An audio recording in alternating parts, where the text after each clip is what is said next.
So we're going to be tying this strong arm raghead. This is a sort of ivory off-whitish colour. It's quite a simple tie. It's not too difficult. You can stiffen up this arm with a bit of UV, but I'm allergic to UV, so I don't really use it. But I do tie it up the bend a bit, just so it catches the water and flips the crab upright. But yeah, so the hook wise is an SA 220 size 4, and the thread is a 140D gel spun generic, nothing fancy, does the job.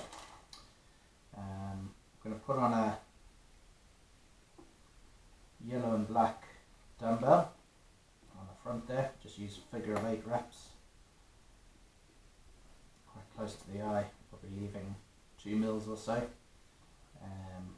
Drop a super glue on there just to lock it in. It wraps under the eye, and then you can bring it back all the way. Right, next we are going to take your medium ultra chenille, which is quite a bit thicker than your standard. I think it's a 2 mil versus the 1 mil, which is the standard ultra chenille. I'm just going to tie a figure of 8 granny knot that leaves 2 ends.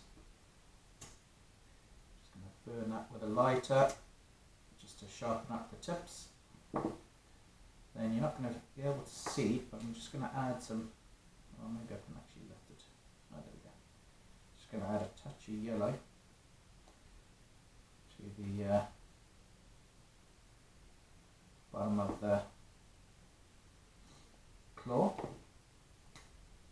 and then a touch of red, or orange, sorry. Turn it over. There we go. Put that away.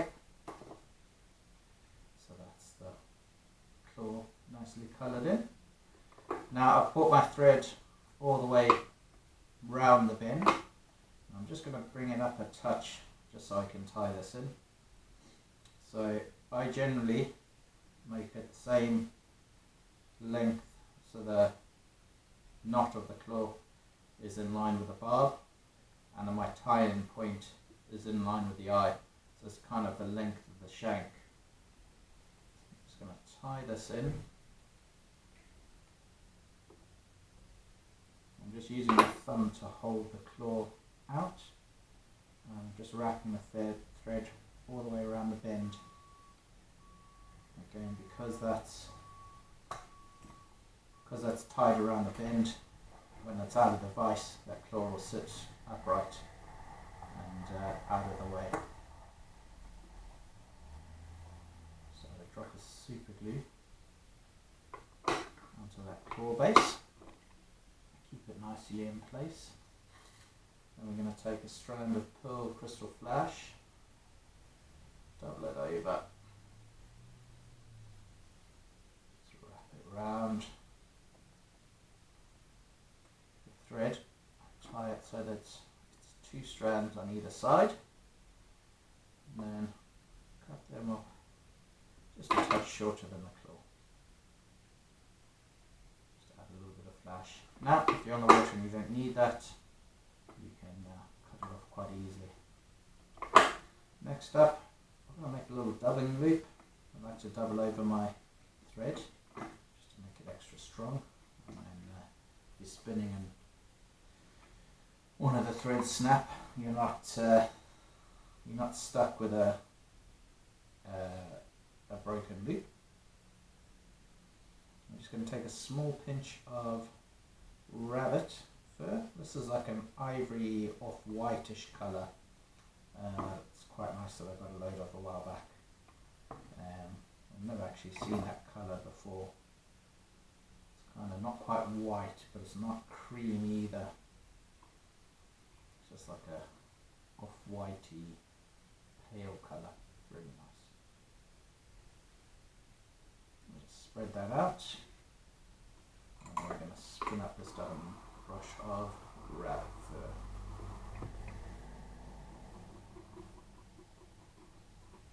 Brush out all the loose bits. Pull the fibres up. And we're just going to wrap it back to the top of that tie point for the claw. And then bring it back down like so.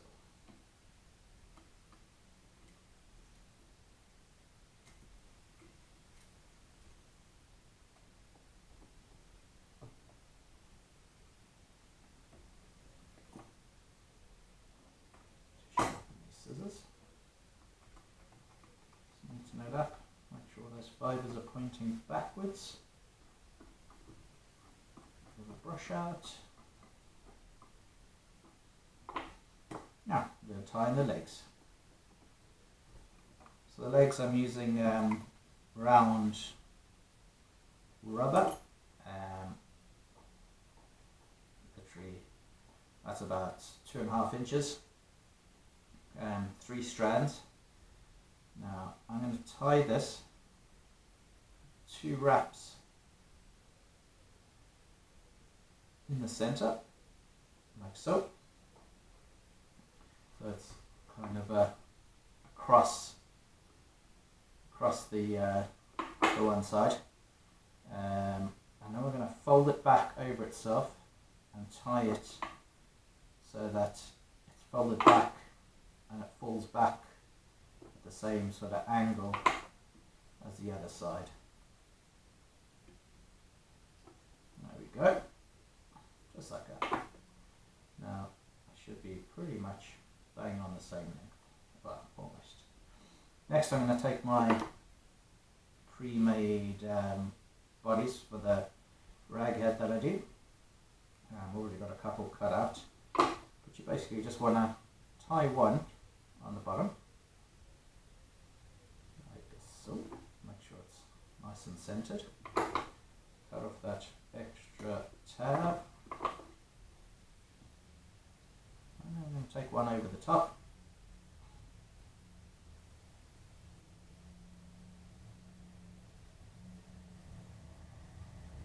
Two, cut off the tab, and just neaten it up a touch. Now, I'll take my yellow marker again, and just mark up that thread, a nice yellow, rather than white. And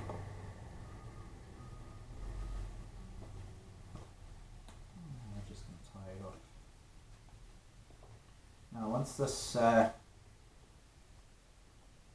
this fly is dried, after you add the glue here in a second, you can come back and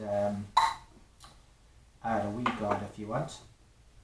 But first we need to split the legs. So I just use the point of the bodkin and just run it just on the tips, just to split the ends, pull it back all the way.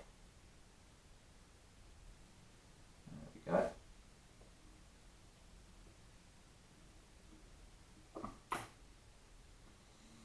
So as you can see, your legs, because we've tied them folding back, they kind of sit quite nicely before you even added glue.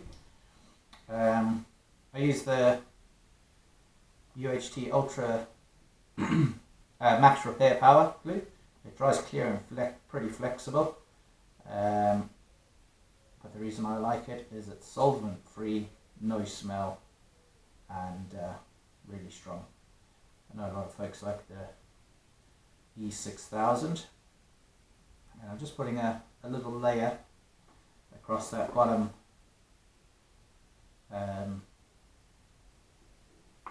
felt carapace.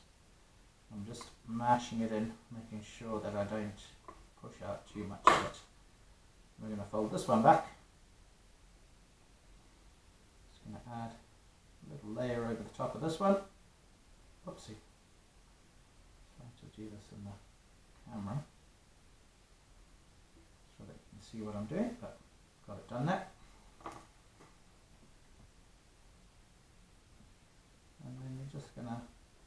this one down on the top and start moving those legs to where you want them.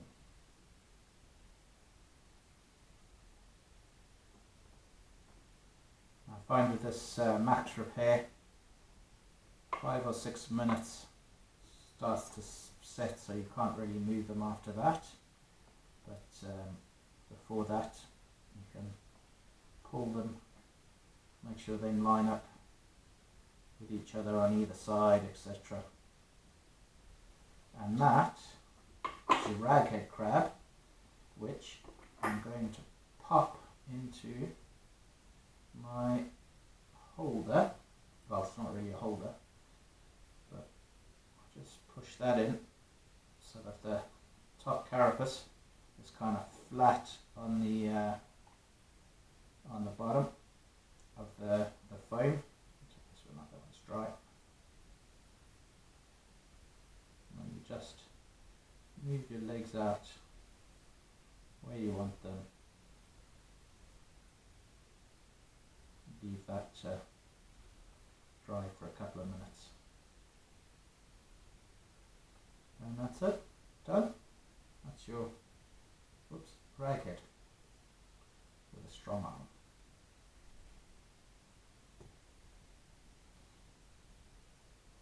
Thanks for watching.